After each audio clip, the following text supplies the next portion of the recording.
अस्सलामुअलैकुम वरहमतुल्लाहि वबरकातुहू। नाज़रीन, उम्मीद है कि तमाम हज़रत बख़ैर व आफ़ियत होंगे। आज बरोज़ जुमा 11 नवंबर है और आज Urdu boys lower primary school में मौलाना अबुल कलाम आज़ाद रहमतुल्लाह अलैह की पैदाइश पर कौमी यौम तालीम मनाया गया। साथ ही साथ इसी दिन श्री कनकदास की 535वीं जयंती के तौर पर भी ये दिन मनाया गया। तो उसी के साथ साथ एक और बहादुर खातून उनकी अब्बा के पैदाइश की जयंती भी मनाई गई, जिसमें सबसे पहले स्कूल के सदर मुदर्रिस जनाब इस्माइल बेदरेकर साहब ने मौलाना शहबाज साहब को मदऊ किया कि वो मौलाना अबुल कलाम आज़ाद रहमतुल्लाह अलैह के मुतालिक कुछ बातें बताए।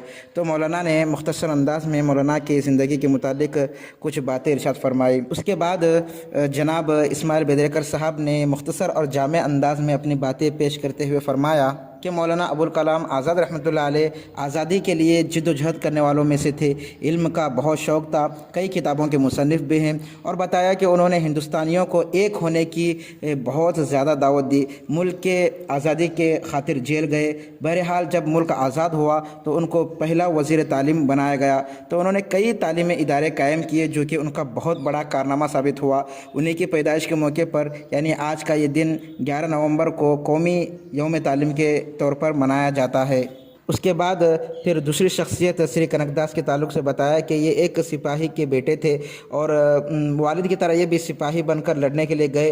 तो देखा कि बहुत खून खराबा हो रहा था, बहुत मुश्किल इनकी जान बची और अपनी जान बचाते हुए वो आकर ये जंग जिदाल झगड़ा फसाद सारी चीज़ों को छोड़कर वो अपने कीर्तन गाते हुए अपने गीत गाते हुए लोगों को खुश करने और लोगों के ताल्लुक़ को भगवान से जोड़ने के लिए चल पड़े। और इस तरह गीत गाते गाते एक मंदिर के पास पहुँचे तो वहाँ देखा कि लोग मंदिर में इन्हें दाखिला नहीं दे रहे हैं। तो पीछे जाकर भगवान से लौ लगाकर भगवान से ताल्लुक़ जोड़कर वो अपने कीर्तन गाते हुए बैठ गए। तो भगवान की तरफ से ये करिश्मा हुआ कि भगवान इनकी तरफ मुतवज्जा हो गया। पीछे से दीवार फट गई, लोग हैरत ज़दा हुए और पीछे आकर देखते हैं तो ये कीर्तन गा रहे थे और भगवान से अपना ताल्लुक़ जोड़े हुए थे। तो इनके ताल्लुक़ से भी कुछ बातें जनाब इस्माइल बेदरकर साहब ने इस तरह की बातें बताई। उसके बाद फिर उन्होंने एक तीसरी शख्सियत के मुतालिक आगे बढ़ा और बताया कि ये जो तीसरी शख्सियत है उनकी अब्बा के नाम से हम मशहूर ख़ातून है और बहुत बहादुरी के लिए पहचाने जाने वाली ख़ातून हैं। उनके ताल्लुक़ से बताया कि ये अपने शोहर को खाना देकर पानी के लिए गई हुई थी। क्या देखती है कि सिपाही एक के बाद दीगरे एक सुराख में से अंदर दाखिल हो रहे हैं, किले में दाखिल हो रहे हैं। तो बीवी ने सोचा, उनके अब्बा ने सोचा कि शोहर को किस तरह से इत्तला करें, अगर इत्तला करें तो खाना छोड़ देंगे।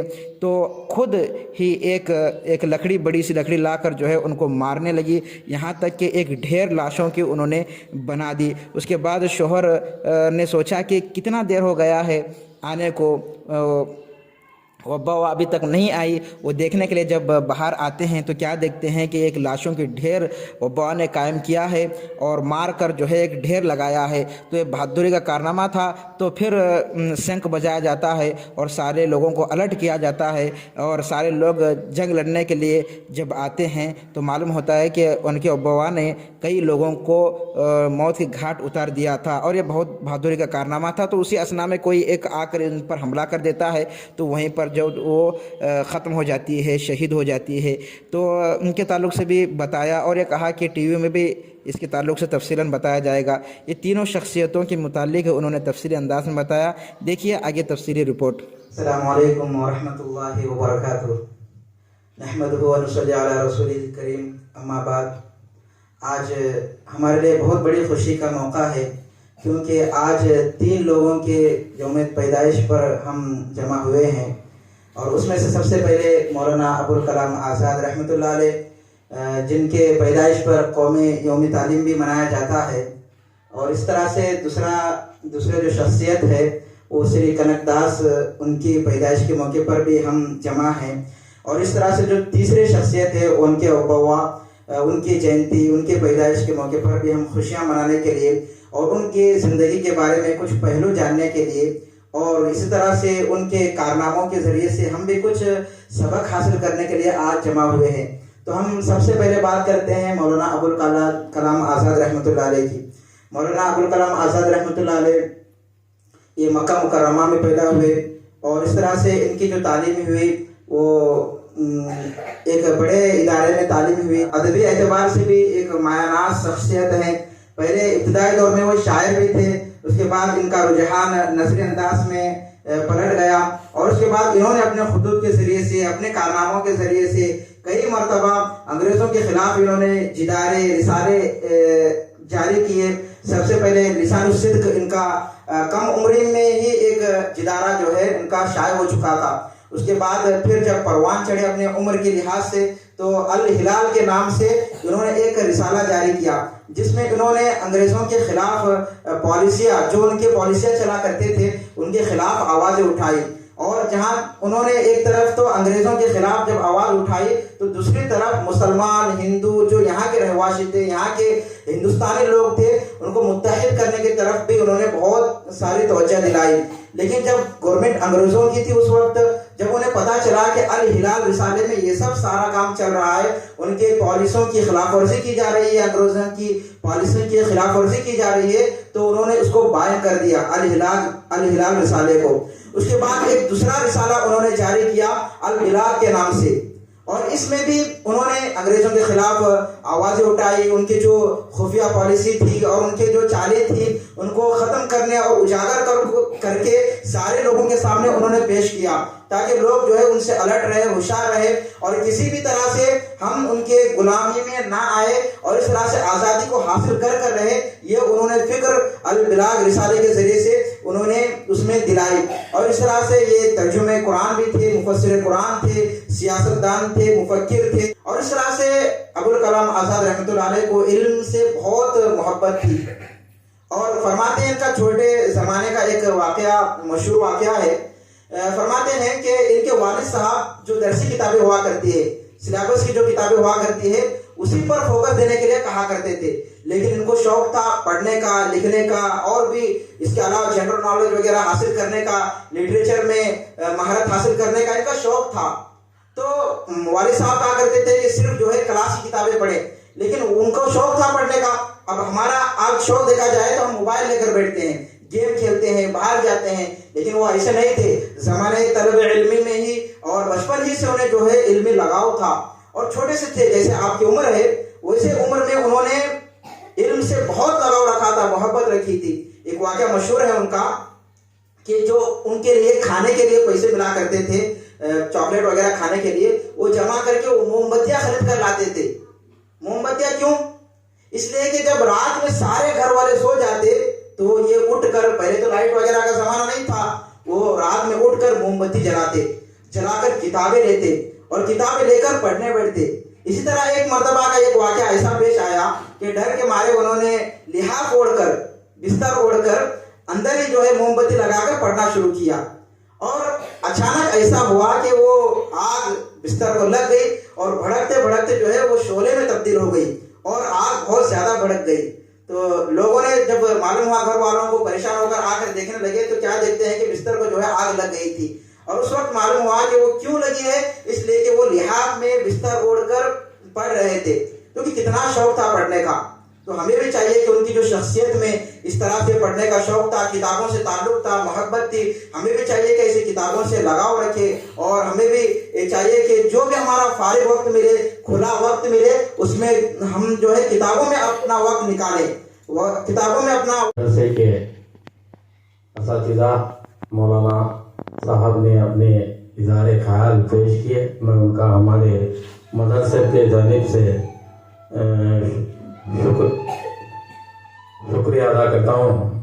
साथ ही साथ अब मैं मौलाना अबुल कलाम आज़ाद के बारे में अभी तक तो जनाब ने तफसील से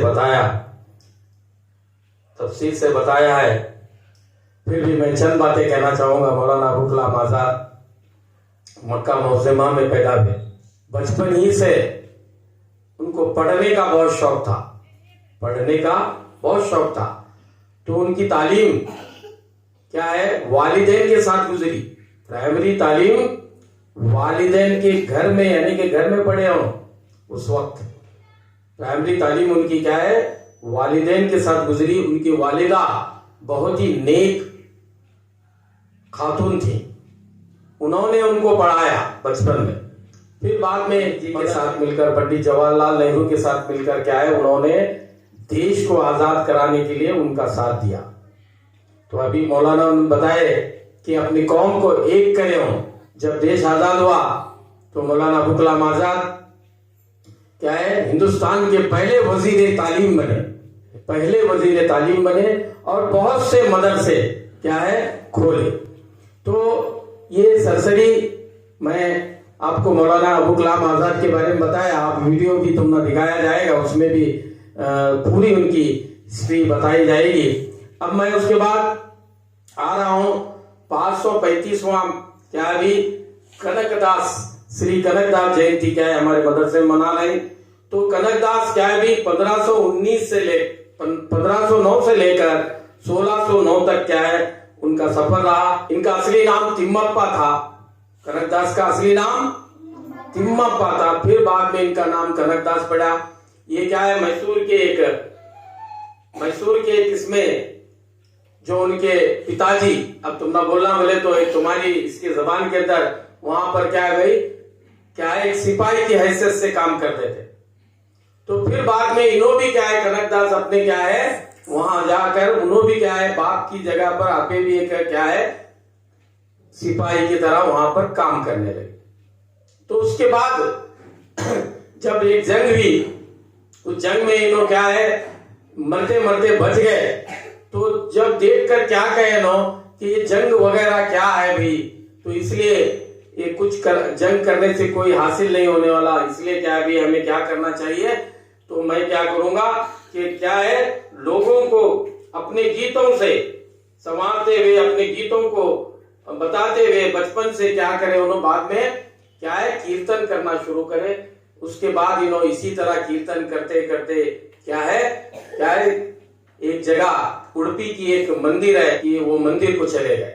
तो जब क्या है जात भेद का बहुत ये था, इन्हों एक क्या भी जिसे हमें हालमत कहते हैं कन्नड़ में, जिसे हमें कुरुब समाज कहते हैं, वो इसके अंदर कास्ट में पैदा हुए थे। तो उसी तरह उन्होंने आगे चलकर क्या है लोग क्या है मंदिरों में आने नहीं देते थे, सिर्फ क्या है अमीर लोग और जो बड़े खानदान के लोग उनको ही मंदिर में आने के लिए कहा जाता था। तो जब ये उड़पी के एक मंदिर को पहुंचते हैं, इसी तरह गा लेते, अपनी कीर्तन कर लेते, तो जाने के बाद वहां पर क्या है इनको मंदिर के अंदर आने के लिए नहीं देते, मंदिर के अंदर आने के लिए नहीं देते। इनको नहीं देने के बाद इन्हों क्या करते हैं मंदिर के पीछे बाजू चले जाते। तो कनकदास जब पीछे बैठकर अपनी कीर्तन गाने लगे, यानी भगवान की जो गीत है वो गाने लगे, तो भगवान ही क्या है वो दीवार को एक क्या हो गया भाई, दीवार चीरे गई, चीरे जाकर एक बड़ा सा क्या है होल पड़ गया। तो भगवान खुद क्या है उनकी तरफ मुंह करा वही। तो लोग अंदर के लोग जो भगवान को जो पूज रहे थे वो लोग क्या है घाबरे पड़ गए, ये क्या भाई ऐसा कैसा हुआ।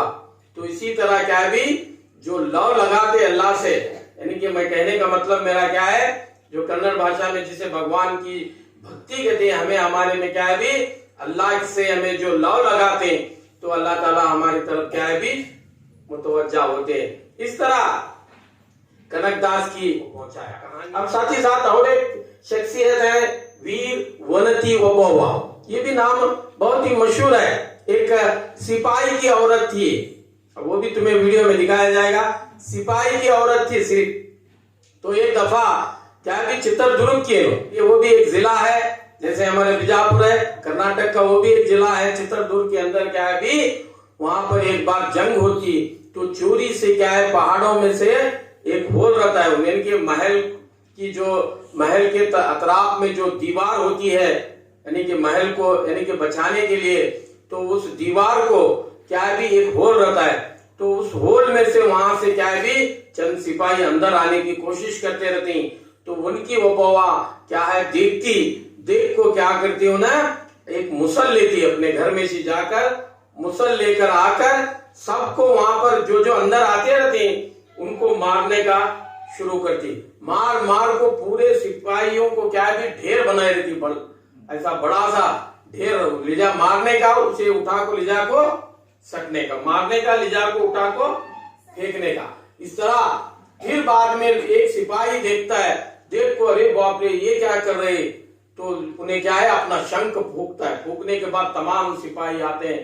तो इस तरह एक बहादुर औरत, एक सिपाही की औरत क्या भी इतना बड़ा कारनामा अंजाम दी थी, बड़ी जंग होने को बचाती। इस तरह उनकी वफा की भी ये कहानी है।